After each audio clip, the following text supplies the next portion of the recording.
Law का paper लिखना सबको आता है, लेकिन टॉपर तो वही बनता है ना जो एग्जाम के उन 3 घंटों को स्मार्टली यूज करता है। सो हेलो एवरीवन, जय जिनेंद्र आप सभी लोगों को। आई थिंक आप सब लोग बहुत अच्छे होंगे और आपकी सीए फाउंडेशन की तैयारी भी बहुत बढ़िया चल रही होगी। और आज का वीडियो टाइटल देख के आपको समझ में आ गया होगा कि हम क्या डिस्कस करने वाले हैं। बेसिकली मैं आपको कुछ ऐसे हैक्स बताने वाली हूँ जो आपको एग्जाम के 3 घंटे में यूज करने हैं, सो दैट आपका प्रिपरेशन जो है वो बहुत अच्छा हो और आप 3 घंटे को इफेक्टिवली यूज कर सको। ठीक है, और ये हैक्स हो सकता है आपको अभी तक किसी ने नहीं बताए होंगे, तो वीडियो को एंड तक देखना, क्योंकि वीडियो में लास्ट में आपको एक बोनस टिप भी मिलेगा जो आपके एग्जाम प्रिपरेशन को 5 to 10 मार्क्स और इंक्रीज कर देगा। ठीक है, तो सबसे पहले बच्चों आपको ये ध्यान रखना है कि जब भी आप पेपर अटेम्प्ट कर रहे हैं तो आपको स्टार्टिंग में जब आपको पेपर दिया जाता है तो फर्स्ट टाइम जब आपने पेपर देखा तो डोंट राइटिंग, आप मतलब डायरेक्टली लिखना स्टार्ट मत कर दो पेपर को। आप पहले पेपर को अच्छे से रीड करो और क्वेश्चन का जो लास्ट पार्ट है, जैसे अगर कोई भी क्वेश्चन आपको दिया है केस स्टडी फॉर्म में, तो उसका जो लास्ट पार्ट है वो रीड करो कि क्वेश्चन आपको कौन से एक्ट से आया है, और ये चेक करो कि वो उस एक्ट में से आपसे क्या पूछ रहा है, और उसके हिसाब से आप ये आइडेंटिफाई करो कि आपको वो क्वेश्चन आता है, यू नो द आंसर और you don't know the answer. आपको ये पता करना है येस और नो। अगर आपको आंसर उसका बहुत अच्छे से आता है तो उसको सर्कल कर लो कि आप ये क्वेश्चन सबसे पहले अटेम्प्ट करने वाले हो। ठीक है, तो फिर आपको जो रीडिंग टाइम है वो रीडिंग टाइम आपको स्पेसिफिकली आपको रीडिंग को यूटिलाइज नहीं करना है, आपको उसमें रीड ना करके ये आइडेंटिफाई करना है कि आपको कौन से क्वेश्चन पहले प्रैक्टिस करने हैं। तो सर्कल कर लो उन क्वेश्चंस को जो आपको 100% कॉन्फिडेंस दे रहे हैं कि आप एग्जाम में इनको अच्छे से लिख के आओगे। ठीक है, स्टार्टिंग के 1 घंटे में आपको वही क्वेश्चंस करने हैं जैसा मैंने आपको कहा, जो आपको स्ट्रॉन्ग क्वेश्चंस लगते हैं, और आपको प्रेजेंटेशन प्रॉपर रखना है। देखो, आपके स्टार्टिंग के क्वेश्चंस में आपने वो आंसर्स लिखे हैं जो आपको बहुत अच्छे से आते थे, और आपने प्रेजेंटेशन भी बहुत अच्छा किया है हर क्वेश्चन का। आपने पहले प्रोविजन लिखा है, फिर एनालिसिस लिखा है, फिर कंक्लूजन भी लिखा है। तो ऐसे केस में एग्जामिनर के माइंड में जाता है कि इस बच्चे को काफी चीजें अच्छे से आती है, और बच्चे ने क्या किया है, एग्जाम में एक फॉर्मूला यूज किया है थ्योरी में भी। और फॉर्मूला क्या यूज किया है, प्रोविजन एनालिसिस कंक्लूजन का, और वो हर आंसर को प्रॉपर फॉर्मेट में लिख रहा है। तो ये भी चीज बच्चों आपको याद रखनी है।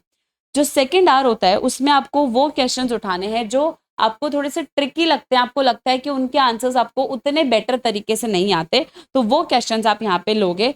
पर आपको एक चीज याद रखनी है, आप ऐसा नहीं करोगे कि आप स्टार्टिंग के 1 घंटे में तो बहुत बढ़िया हैंडराइटिंग लिख के आए हो और लास्ट के 10 मिनट में तो आपकी हैंडराइटिंग क्या बताएं, डॉक्टर की हैंडराइटिंग हो गई है। तो आपको ऐसा हैंडराइटिंग नहीं लिखना है, आपको फर्स्ट पेज से लेकर लास्ट पेज तक आपका हैंडराइटिंग सेम रखना है। आपको हैंडराइटिंग पे फोकस करना है, क्योंकि देखो, आप जितना अच्छा प्रेजेंटेशन दोगे लास्ट तक, वहां पे एग्जामिनर आपको उतने बेटर मार्क्स देगा। और किसी भी क्वेश्चन पे अगर आपको नहीं आ रहा है तो आपको उस पर स्टक नहीं हो रहा है, move to the next question, वो बेटर रहेगा आपके लिए। और आपको ये कोशिश करनी है कि आपको स्टार्टिंग से ही बच्चों टाइम मैनेज करके चलना है। आपको ये फोकस करना है कि अगर कोई भी बड़ा क्वेश्चन आता है तो आपको उसको 15 to 25 मिनट्स में आपको उसको कंप्लीट करना है, और अगर कोई शॉर्ट क्वेश्चन आता है 15 to 25 मिनट्स मतलब पूरा क्वेश्चन जिसके A B C पार्ट्स है, ठीक है, और अगर कोई छोटा क्वेश्चन आता है तो भी आपको उसको एटलीस्ट 5 to 7 मिनट्स में आपको उसको कंप्लीट करना है। ये आपका from the very first minute focus रहना चाहिए। और लास्ट के 3 घंटे में, एक सेकेंड, और आपको सॉरी बच्चों, वो एक कॉल आ गया था तो इसलिए थोड़ा डिस्टर्ब हो गया, पर आपको ये फोकस करना है। देखो सुनो आप ध्यान से, आपको फोकस ये करना है कि आपको लास्ट के जो आपका आवर है उसमें आपको 100% पेपर अटेम्प्ट करना है। आपका 100% पेपर अटेम्प्ट होना चाहिए, 100 मार्क्स का आपको फोकस करना है। देखो, आपको हो सकता है कि कुछ आपके फ्रेंड्स सजेस्ट करेंगे कि यार मैंने तो है ना 80 मार्क्स का ही पेपर अटेम्प्ट किया था और मेरे 40 आ गए थे।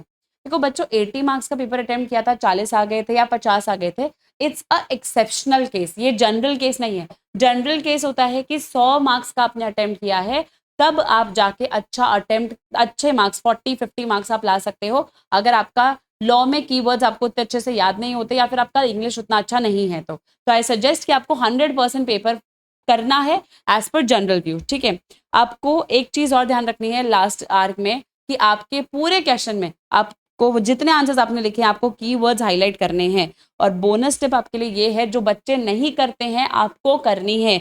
ये वही बोनस टिप है जिसकी मैं बात कर रही थी, जिसपे आपको स्पेसिफिकली फोकस करना है। इसमें आपको क्या करना है, आपका जैसे ही पेपर हो गया है और आपके पास जो भी लास्ट के 5 to 10 मिनट्स बचे हैं, आपको ये इंश्योर करना है लास्ट के 5 to 10 मिनट्स में कि आपको ये देखना है कि आपने पूरा पेपर अटेम्प्ट किया ना, हर पेपर, हर क्वेश्चन को आपने प्रोविजन, एनालिसिस, कंक्लूजन की फॉर्म में लिखा है ना। आपको ये भी देखना है उसमें कि आपको जो है वो कीवर्ड्स क्या करने हैं, हाईलाइट करने हैं। तो कीवर्ड्स हाईलाइट करना भी आपके लिए उतना ही इंपॉर्टेंट है। इन सारी चीज़ों पे आपको फोकस करना है। देखो, आपको हर क्वेश्चन अटेम्प्ट करना है, कीवर्ड्स अंडरलाइन करने हैं। सेक्शन अगर आप भूल गए हो तो आप एज पर सेक्शन डैश करके मत लिख के आओ। एग्जामिनर आपके लिए सेक्शन नहीं भरेगा, आप वहां पे क्या लिख के आओगे, as per relevant provisions of companies act 2013, as per relevant provision of sale of goods act, ये आपको लिख के आना है।